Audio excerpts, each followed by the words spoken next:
Learn series with a focus on collaboration with related service providers. Thank you for joining me here today. We're going to go ahead and get started. Well, first, let me tell you a little bit about the Human Development Center. We are located at the LSU Health Sciences Center, and we are Louisiana's only USAD, which is a University Center of Excellence for developmental disabilities, for education and developmental disabilities. And we are under the auspices of LSU Health Sciences Center, and we are proud to present this webinar today. Today's agenda, we're going to try to get through it all. I know it's a lot. We're going to discuss communication, its types and functions. We're going to discuss how we engineer opportunities for communication, how we provide motivation, how we create shared experiences, how we become responsive communication partners and teach our students to be so. And we're going to learn about some visual communication tools. We're going to talk about icon selection. We'll have a little Q&A, and hopefully we'll have time for a resource share, and I'm going to ask for your feedback at the end. So let's go ahead and get started. Communication, we know, is just sharing information from one source to another. So a message is sent and a message is received. Hopefully the message received is the same as the one intended when it was sent. We know that expressive communication is observable. We can see when someone is trying to give us a message.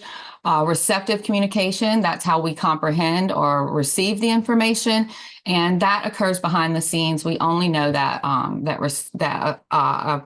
our partner has received the message if they choose to show us through their behaviors.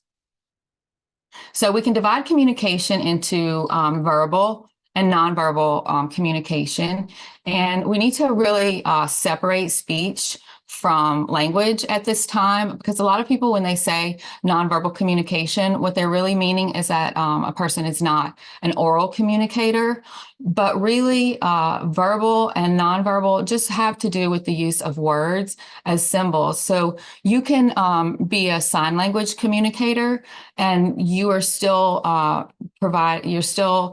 using verbal communication when you use those.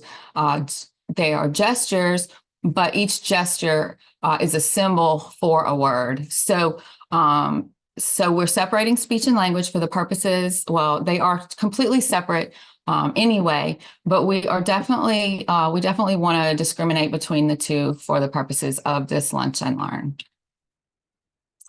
Multimodal communication, this is what we call communication that really just focuses mostly on the message. It uses all available means, and it should be respected and encouraged.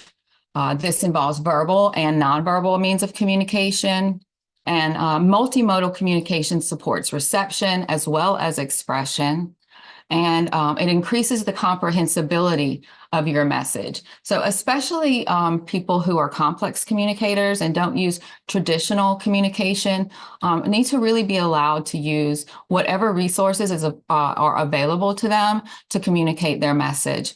And we need to not judge what means they use. We need to focus on the message over the means. And how are we cultivating communication in the classroom?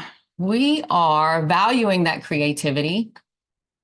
We are being non-judgmental of the communication that they come to us with. We are rewarding communication, right? Not by handing out Skittles, but by responding to their communication attempts. That is the reward in communication, is the response that you get from your partner. And so we're going to be responsive communication partners to cultivate communication in our classrooms. We're going to provide meaningful opportunities for communication in a language-rich environment. We're going to be less directive. When we stop telling our students so much what they're going to do, we give them more opportunity to communicate with us and make some choices on their own. And we're going to keep it fun, right? Our students really engage much better when we're providing fun, meaningful, rewarding activities in a creative, non-judgmental environment. All right, so let's consider motivations, because motivations are what drives communication. There are only 4 four big drivers. We have many functions of communication. There are many reasons why we might employ communication, but really we can divide them all into four categories. We communicate to express our wants and needs, to share information, thoughts, and ideas, to achieve social closeness, and for social etiquette, and to sort of comply with social expectations. So let's start with wants and needs. We know these very well. We are born communicating our wants and needs. These are requests for food, people, actions, or objects, activities, or we might be communicating that we want these things to go away. Information sharing. This would be an exchange of facts and ideas, experiences and opinions. This is really just the back and forth sharing of information, just like it sounds. And this is super complex in the school setting because every day is something new, right? Really going to school is about sharing information. Social closeness. Every bit as important as sharing information. Social closeness is is connecting through humor and jokes, through small talk. This is the language of the playground, the language on the bus. It might involve slang or some less preferred vocabulary. Let's see, let me move this. Pardon me. Move my thing. And yes, it is highly, highly peer influenced. Whoops. Just one second. All right. And lastly, we have social etiquette. Social etiquette is our last motivator and is highly, highly cultural. This involves social greetings and it includes our politeness language, pleases and thank yous and all of that. So what are the prerequisites for what are the prerequisites for developing communication skills? What do our students need? Opportunity, and that is really all they need. So what happens when you have a desire without opportunity? Well, then you have a frustrated student, right? And when that opportunity exists, but there's nothing interesting to motivate, well, we have an apathetic student. It looks like boredom. And this is announcing a crime. Communication is arrested without means, motive, or opportunity. So really, this is what we need to give all of our students. Everyone deserves means, motive, and opportunity to communicate not only their wants and needs, but those things that allow them social closeness, sharing of information, and politeness language if that's what they choose to express. So we are gonna provide those opportunities by giving lots of routine and repetition in our classrooms. That predictability is super important. We wanna make sure that we use familiar vocabulary. Using familiar vocabulary within routines and repetition, it frees up students' minds to learn new information because they don't have to worry about what's coming next. They already know. This increases their confidence, reduces their anxiety, and gives them a greater opportunity to participate. And when we introduce new vocabulary words, we don't just give a meaning, and we don't just use it in context, right? Stick it in a sentence and expect our students to understand it. They may. We want to use it a lot. We want to repeat it quite often. We want to give it lots of context, and we will make lots of connections. So there are so much rich language we can bring into the introduction of a vocabulary word. Like, what is it, for our oral speakers, what does it look like? Or what does it feel like on your lips and your tongue? What does the air feel like when it leaves your mouth? Does it stop, like in stop, or does it continue, right? How does it sound to your ear? How does it make you feel? If you could touch it, what would it feel like? And what does it bring to your mind? Does it remind you of another word? And how is it different from that word? So there's so many questions, open-ended questions we can ask our students that, taking one vocabulary word, we can bring in so many other vocabulary words for a very rich language experience and plenty opportunity. So we're going to create opportunities by allowing processing time, by offering our students choices, by giving expectant pauses, by pretending to be ignorant, by sabotaging familiar routines, and by giving our students means and modes for active student responding. So we're going to wait for it, right? Teachers and speech pathologists in general, we give a lot of information, and we don't wait long enough for our students to respond to that, to the prompts that we give.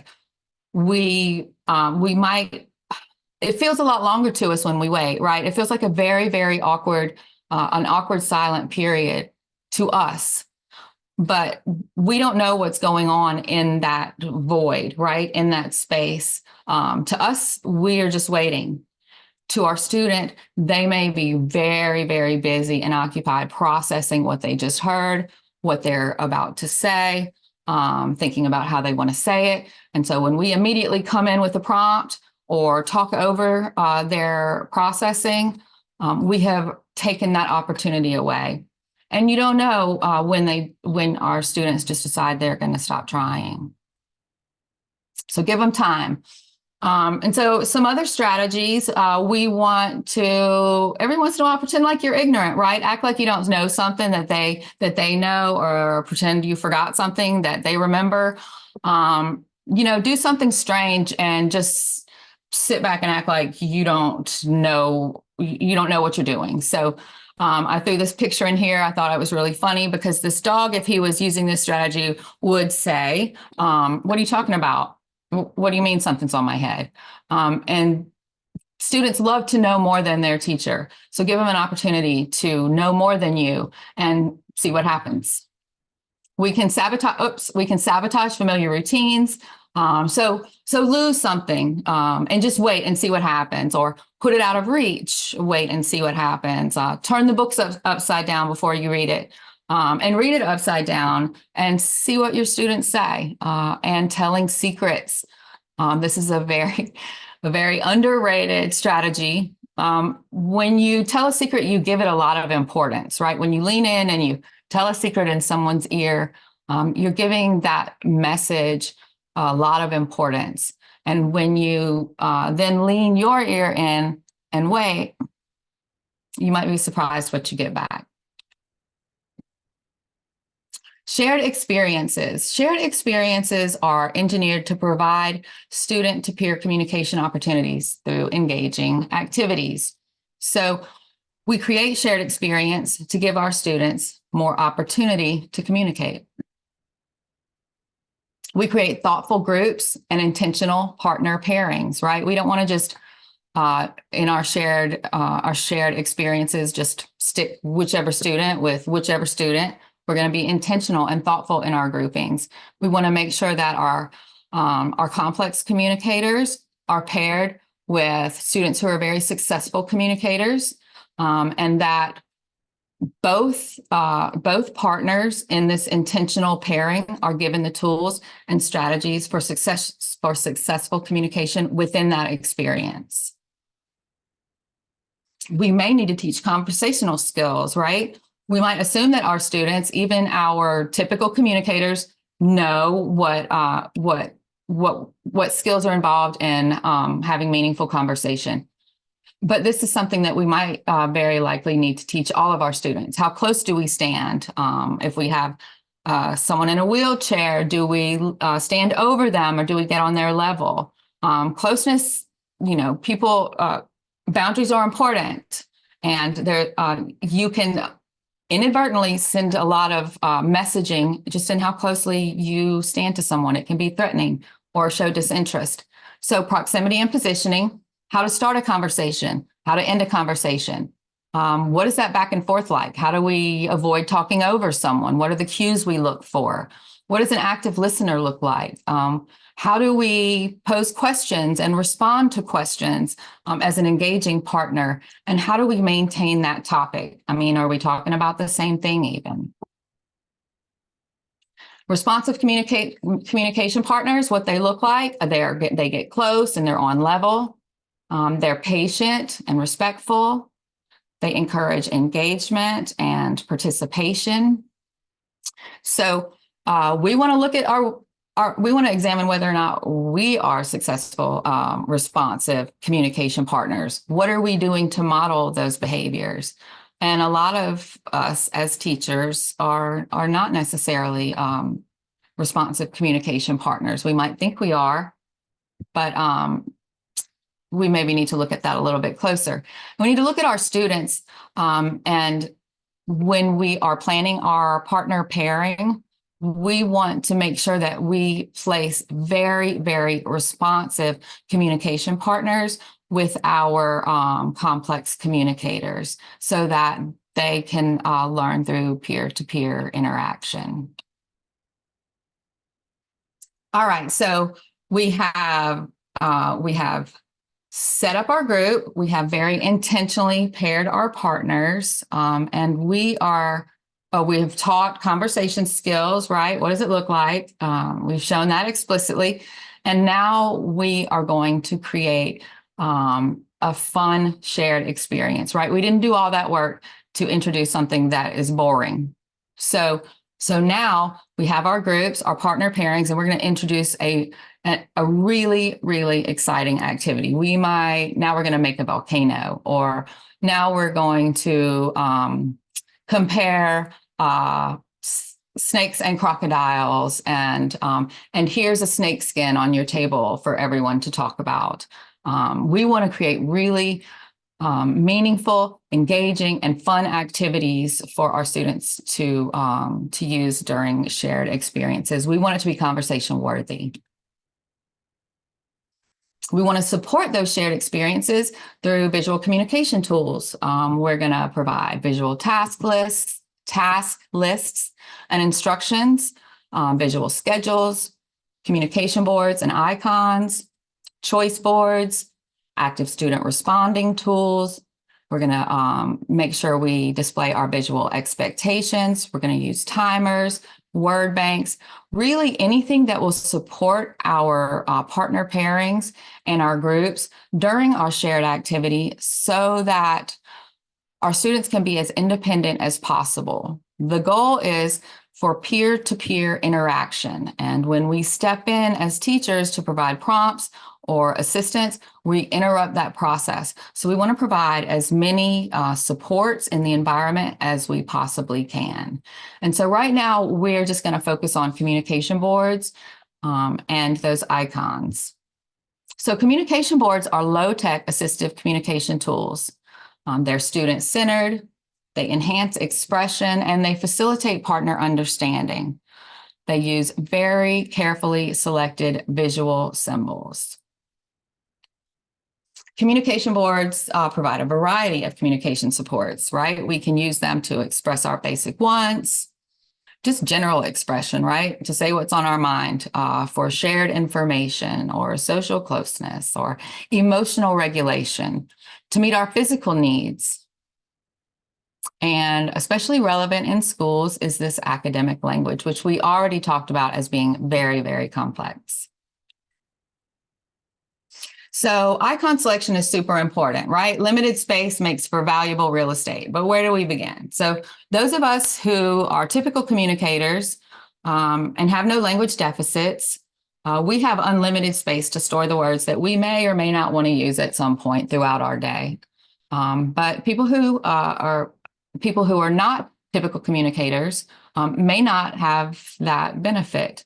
And a student using a communication board is limited, their expression may be limited to only the icons that we place on that board. So that makes selection very, very important. So we're selecting icons. We're going to remember the big four, right? We're going to remember wants and needs, shared information, social closeness, and social etiquette, right? And each of those must be represented. We're going to think about who is the student, who are his partners, what is his day like.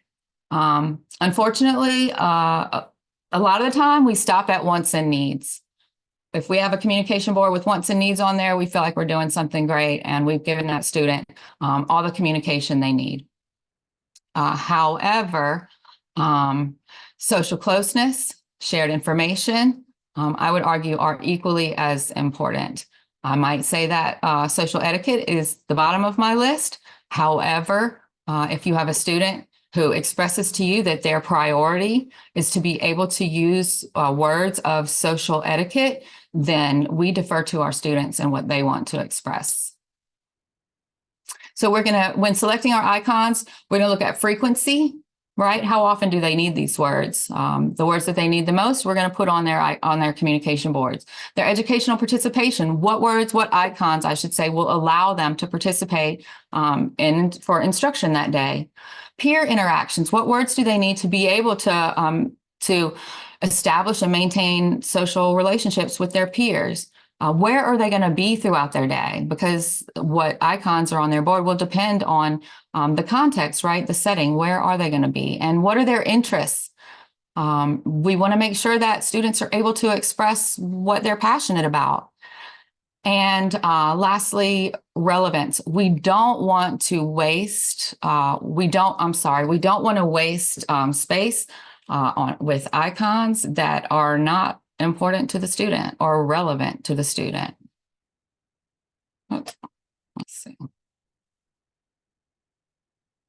So questions to ask during icon selection. Which messages matter most? Which are repeated most frequently? Which will facilitate educational participation? Which are going to allow for inclusion and social interaction with peers? Which ones are important and can't be communicated otherwise? If a student can express something through gross vocalizations, it might not be like your preferred way for them to share that information, but if they can express it through gross vocalizations and their partners understand what they're saying, then we might not want to waste space on their communication board with an icon for that message. The student may not feel that's important. They may, but we don't want to assume just because they communicate a little bit differently that we need to have an icon for it. We might not. If they can convey with meaning, then we might not need that icon. So just remember that nothing is static, right? The communication needs of your students are going to continuously evolve. Icon selection is going to be a dynamic, ongoing process. And really, it should involve the whole team. I failed to mention that on our last slide, that no one person is going to have all that information. Everyone on that student's educational team needs to be involved in icon selection. That includes the student as at the top of the list, and parents should be involved, and every teacher who works with the student. And keep in mind who are the peers that the student will be communicating with. So to summarize, we're going to create lots of opportunities. We're going to motivate our students to communicate. We're going to make it fun. We're going to show our excitement and our enthusiasm. We're going to model for our students the kind of communication partner that we would like for ourselves.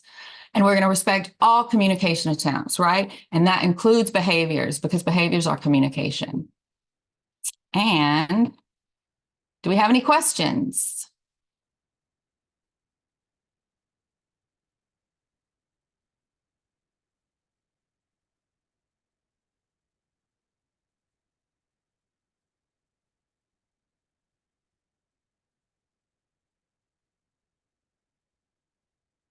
Okay, so we have a couple more minutes. If nobody has any questions, feel free to put them in the chat if you don't want to speak up. If you can interrupt me as I go through this quick resource I saved in case we had time. If there weren't any questions, I wanted to share this resource with you called Visual Bridges. So visual bridges communicate between school and home. They guide student recall and recount of the day. They support memory, processing, and engagement, and they facilitate student expression. So here's an example of a visual bridge. This is something that a teacher has created, and she would use this by getting the students' participation at the end of the day, would go through the events of the day, giving the student an opportunity to not only recall and process what his day was like, what he participated in, but also to communicate those things. The teacher would assist the student if they needed assistance, circling the activities that they participated in. The student would then bring it home and would have this visual as a support and give them a little more confidence and a tool to allow them to share their day with their parents. And that's giving them a really important opportunity. Another school to home bridge, same thing really. This will build confidence, and it gives parents confidence too, right? It allows parents to have a way to effectively communicate with some of these students who are complex communicators, and that's super valuable. And then we have school to home. Continuing with school to home, just keep in mind that information can be written, typed, dictated, it can be drawn, it can be pasted, it can be recorded. There's so many ways. And then we have home to school bridges, right? And this gives an opportunity for parents to assist students at home in creating these bridges, giving them an opportunity at home. And then when the student gets to school, they have further opportunity with their teacher. And students love this because everyone likes to share their family life, their home life with their teachers. I shouldn't say everyone. A lot of students do, not everyone. Okay, so back to our feedback slide. I appreciate your time today. I have this QR code. Go ahead and snap it if you wouldn't mind. Give me a little bit of feedback. That will help me to know how we can improve moving forward. I appreciate you so much for joining me today. And this is my contact information. If anyone has any questions for me about the content of this presentation or anything else, feel free to reach out. Thanks, Maya. I did add your link to the chat. So if you want to give everyone a heads up about what's in there. Thank you. I totally forgot about that. So the link in the chat, that will take you to a folder in our Google Drive that has just a ton of visual communication resources and some fact-based stuff, just some strategies and some tools that you can use. I just stuck a ton of stuff in there. I'm hoping that you can find use for some of that. Pass it along to someone who can if you can't. And yeah, it should be as easy as just clicking that link. Thanks, Maya. Thank you.